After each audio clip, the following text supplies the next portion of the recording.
उत्तर प्रदेशातील अयोध्येमध्ये भगवान श्रीरामाच्या भव्य मंदिराच्या उभारणीचं काम वेगाने सुरू आहे। रात्रीच्या अंधारातही लाईटच्या उजेडात हे भव्य राम मंदिर अतिशय सुंदर दिसते। नागर शैलीवर हे मंदिर बनवलं जात आहे। राम मंदिर तयार झाल्यावर किती भव्य असेल याचा अंदाज बांधता येईल। मंदिराचे अप्रतिम आणि अलौकिक नक्षीकाम पाहायला मिळते। 24 तास हे काम सुरू आहे। याआधी देखील बांधकामादरम्यानचे अनेक फोटो प्रसार माध्यमांवर व्हायरल झाले होते। 24 जानेवारी 2024 पासून हे मंदिर सर्वसामान्यांसाठी खुले करण्यात येणार आहे। संपूर्ण श्रीराम भक्त हे 22 जानेवारीची आतुरतेने वाट पाहत आहेत।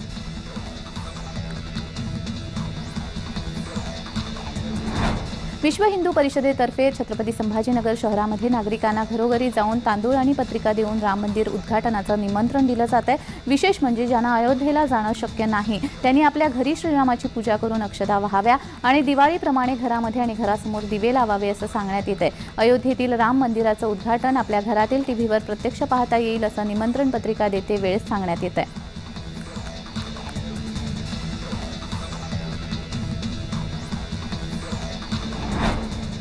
बावीस जानेवारीचा दिवस ऐतिहासिक असणार आहे। पंतप्रधान नरेंद्र मोदी अयोध्येमध्ये राम मंदिराचं उद्घाटन करणार आहेत। यावेळी देशातील सर्व ज्येष्ठ नेते आणि सेलिब्रिटींना आमंत्रित करण्यात आलेलं आहे। दरम्यान आता या यादीमध्ये आलिया भट्ट आणि रणबीर कपूर यांच्या नावाचा देखील समावेश झालाय। या जोडप्याला राम मंदिराच्या अभिषेक सोहळ्याला उपस्थित राहण्याचं निमंत्रण देण्यात आलंय। याचा एक फोटो देखील शेअर केला गेला आहे। रणबीर आणि आलियाला स्वतंत्र आमंत्रण देण्यात आले आहे।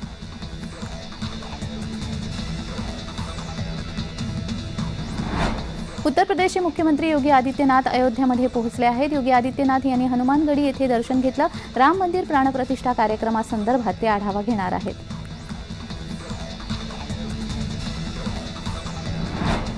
पंढरपुरात विठ्ठल मंदिरानंतर भाविकांच्या आकर्षणाचा केंद्रबिंदू असणारे तुळशी वृंदावन मंगळवारपासून खुलं झालंय। तब्बल 4.5 कोटी खर्चून बांधलेल्या तुळशी वनातील संतांच्या मूर्तीची पडझड झाली होती। दुरुस्तीनंतर हे वृंदावन पुन्हा खुलं झालंय। त्यामुळे गेल्या 10 महिन्यांपासून भाविकांना तुळशी वृंदावनाची असणारी प्रतीक्षा आता संपुष्टात आली आहे।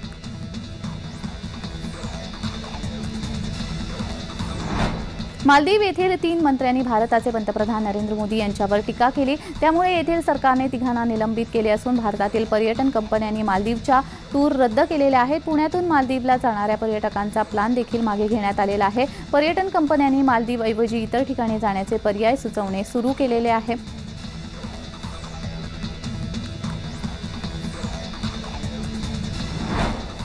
वसईच्या कामन परिसरातील मिक्सर बनवणाऱ्या कंपनीला भीषण आग लागली। सकाळी 4च्या सुमारास अचानक आग लागल्यामुळे कंपनीतील मिक्सर बनवण्याच्या साहित्यासह कंपनीचं मोठं नुकसान झालेलं आहे। आगीचं कारण अस्पष्ट आहे।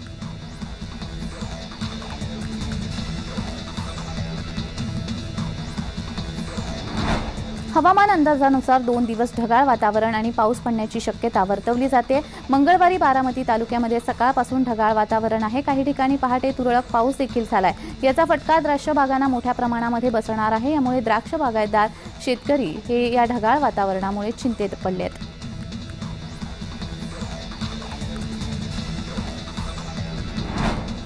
बॉलिवूड अभिनेत्री ईशा कोप्पिकर सध्या तिच्या वैयक्तिक आयुष्यामुळे चर्चेत आहे। ईशाच्या वैवाहिक आयुष्याबाबत मोठी बातमी समोर आली आहे। तिचे पती टिम्मी नारंग यांच्यासोबत घटस्फोट घेतल्याची माहिती समोर आली आहे। दरम्यान घटस्फोटाबाबत तिचा टिम्मी नारंग याने देखील मोठा खुलासा केलाय।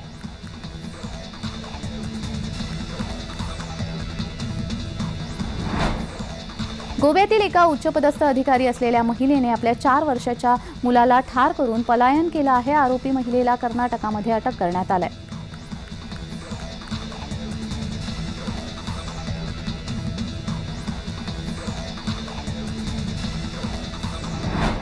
उत्तराखंडची राजधानी असलेल्या डेहराडूनमध्ये मंगळवारी पहाटे एक दुर्घटना घडली आहे। येथील झाजरा परिसरामध्ये क्लोरीन वायू गळतीमुळे खळबळ उडाली। त्यानंतर झाजरा परिसरातील चंदननगर परिसर निर्मनुष्य करण्यात आला। वायू गळतीमुळे अनेक लोक बेशुद्ध झाले असून त्यांना रुग्णालयामध्ये दाखल करण्यात आले। घटनेची माहिती मिळताच स्थानिक पोलीस आणि एनडीआरएफचं पथक घटनास्थळी पोहोचले।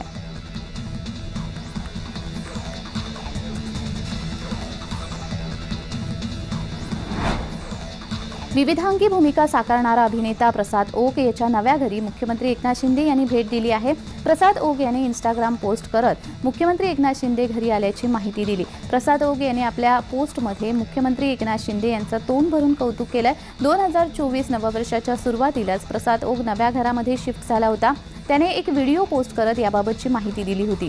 मुख्यमंत्री एकनाथ शिंदे यांनी प्रसाद ओकच्या या नव्या घराच्या वास्तुशांतीसाठी हजेरी लावली होती।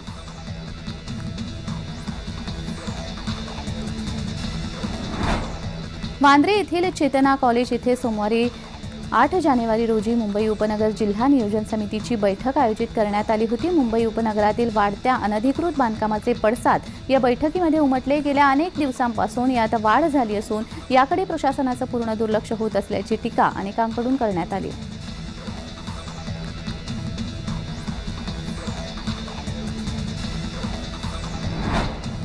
येवल्यातील मिल्लतनगर भागामध्ये परत कुत्र्याने लहान मुलांना चावा घेतल्यामुळे या ठिकाणी 3 मुलं गंभीर जखमी झालेली आहेत। जुनेशा खान, सादान मोहम्मद महेबी आणि इशरा मुश्ताक वय वर्ष 4 या बालकाला जास्त चावा घेतल्याने त्याची प्रकृती गंभीर आहे।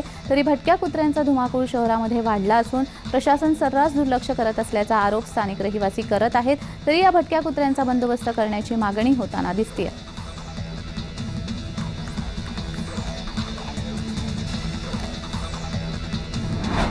अमरावती जिल्ह्यातील वरुड तालुक्यातील ढगा येथे बिबट्या विहिरीत आढळून आल्याने एकच खळबळ उडाली। माकडाची शिकार करून बिबट्या धावत असताना तो विहिरीत पडल्याची प्राथमिक माहिती आहे। ढगा परिसरामध्ये बिबट्याचा वावर असल्याने नागरिकांमध्ये भीतीचं वातावरण निर्माण झालं होतं। वन विभागाला घटनेची माहिती मिळताच ते घटनास्थळी दाखल झालेत। पिंजऱ्याच्या साहाय्याने बिबट्याला सोडवण्यात आलं। बिबट्याला पकडण्यात यश आल्याने नागरिकांनी सुटकेचा श्वास सोडला।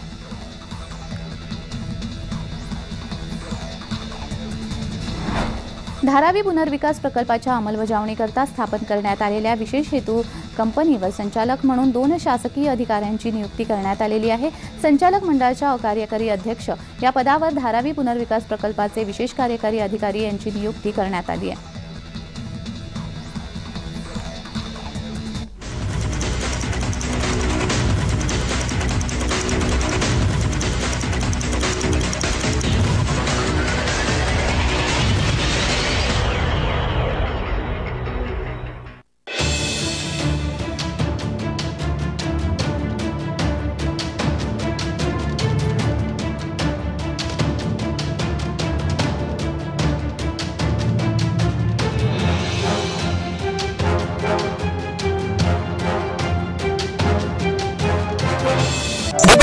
GK सोलार पंप याचा जोरदार फोर्स कमी वेळात जास्त पाणी देतो। घर बसल्या पंप चालू बंद करण्याची सुविधा तुम्हाला मोबाईलवर मिळते। गेल्या 1.5 दशकापासून ग्राहकांना तत्पर सेवा देणारी आपल्या महाराष्ट्राची कंपनी म्हणजे GK एनर्जी, आपल्या मातीसाठी, आपल्या मातीतील सोलार पंप।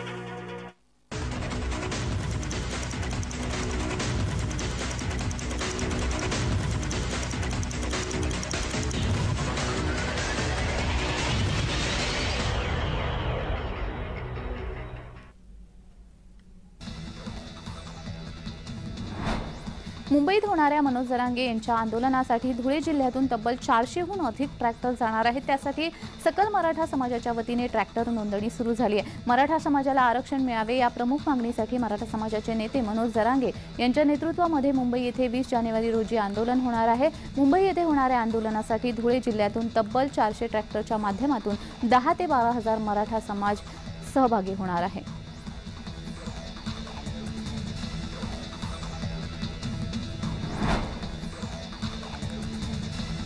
करवीर निवासिनी श्री अंबाबाई देवस्थान परिसर विकास आराखडा तयार झालेला आहे। विकास आराखड्यासाठी 275 कोटीचा निधी प्रस्तावित आहे। 4.5 हेक्टर एवढ्या जागेमध्ये हा विकास आराखडा होणार। पार्किंगसह विविध सोयी सुविधा या आराखड्यामध्ये आहेत। भाविकांना चांगल्या सोयी सुविधा उपलब्ध करून देण्याचा प्रशासनाचा प्रयत्न आहे।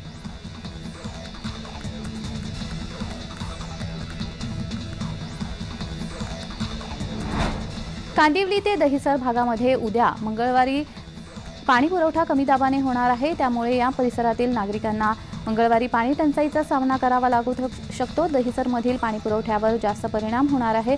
तसेच पुढील 2 दिवस गढूळ पाणी येण्याची शक्यता वर्तवण्यात आली आहे। बोरिवली येथे संजय गांधी राष्ट्रीय अभयारण्यातील बोरिवली टेकडी जलाशय क्रमांक 2 ची संरचनात्मक तपासणी मंगळवारी 9 जानेवारी रोजी करण्यात येणार आहे। त्यामुळे पाणी पुरवठा कमी होणार आहे।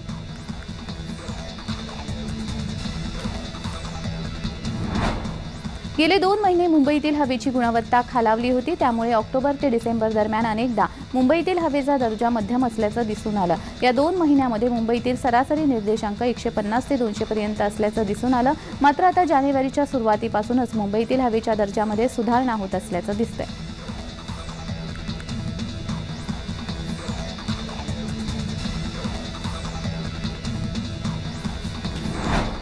राज्यामध्ये लहान मुलांवर लैंगिक अत्याचार आणि विनयभंग केल्याप्रकरणी रविवारी दिवसभरामध्ये 6 गुन्हे दाखल करण्यात आले. पीडित मुली 4 ते 16 वर्षे वयोगटातील आहेत. 5 प्रकरणामध्ये पोलिसांना आरोपींना अटक करण्यात यश आलंय.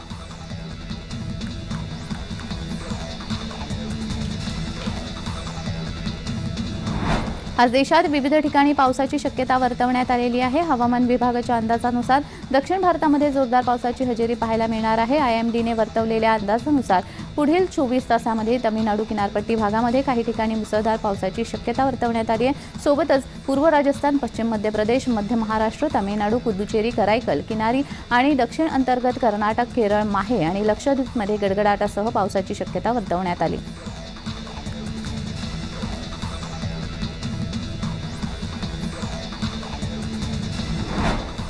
ऐन हिवाळ्यामध्ये पुण्यात पावसाची रिमझिम सुरू झालेली आहे. सकाळपासूनच ढगाळ वातावरण होतं. पुणे शहरासह आसपासच्या परिसरामध्ये रिमझिम पावसाला सुरुवात झाली.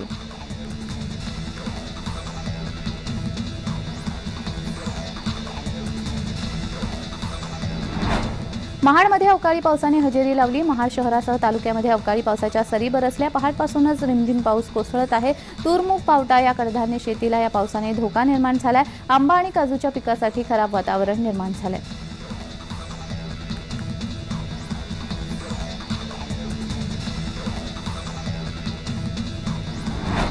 सिंधुदुर्गामध्ये अवकाळी पाऊस झालेला आहे. अवकाळीमुळे आंबा, काजूचं पीक धोक्यात आलेलं आहे. पुढचे 2 दिवस अवकाळी पावसाचा अंदाज हवामान खात्याने वर्तवला.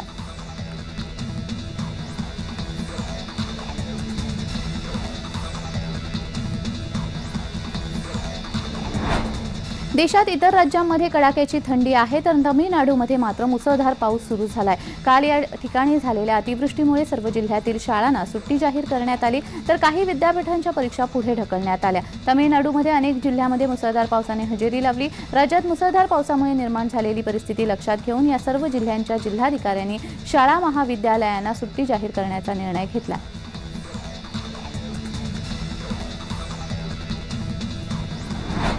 दिल्लीसह उत्तर भारत अजूनही थंडीची लाट कायम आहे. उत्तर प्रदेशमध्ये अनेक भागांमध्ये किमान तापमान हे विक्रमी नीचांकी नोंद झालेली आहे. सर्वत्र दाट धुक्याची चादर पाहायला मिळते. यामुळे दृश्यमानता कमी झाली असून अनेक रेल्वे गाड्या उशिराने धावत आहेत. दरम्यान दिल्लीमध्ये सोमवारी महिन्यातील सर्वात थंड दिवस नोंदवला गेलाय. दिल्लीतील किमान तापमान 5.3 पर्यंत घसरले होते, जे या हंगामाच्या सरासरी तापमानापेक्षा 2 अंशांनी कमी आहे.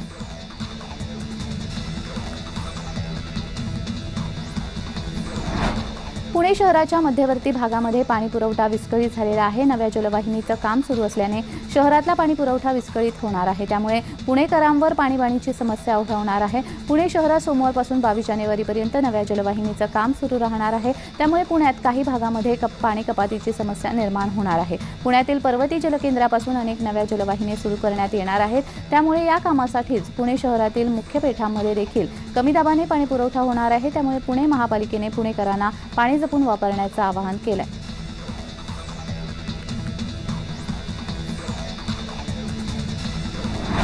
पुण्यामध्ये कोरोनाचा नवीन व्हेरियंट JN1चा धोका वाढलेला आहे. राज्यातील एकूण कोरोनाची रुग्णसंख्या 250 वर पोहोचली आहे. त्यातील तब्बल 150 रुग्ण हे पुण्यामधील आहेत. पुण्यात मागील 24 तासामध्ये JN1च्या एकूण 60 रुग्णांची नोंद झालेली आहे.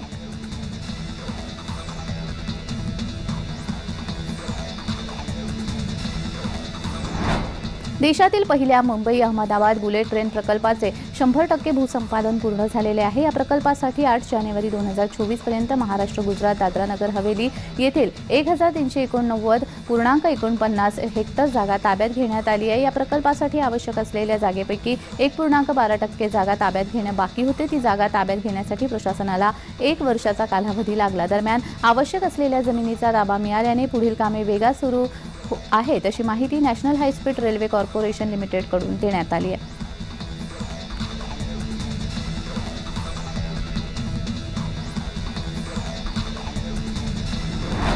मध्य रेल्वेच्या शिव रेल्वे स्थानकावरील ब्रिटिशकालीन 112 वर्षे जुना उड्डाणपूल पुनर्बांधणीसाठी लवकरच पाडण्यात येणार आहे। त्यामुळे बेस्ट उपक्रमातील 22 बसच्या मार्गामध्ये बदल करण्यात येणार आहे। साधारण 3 वर्षासाठी हे बदल करण्यात येणार आहेत। परिणामी हजारो प्रवाशांची गैरसोय होणार आहे।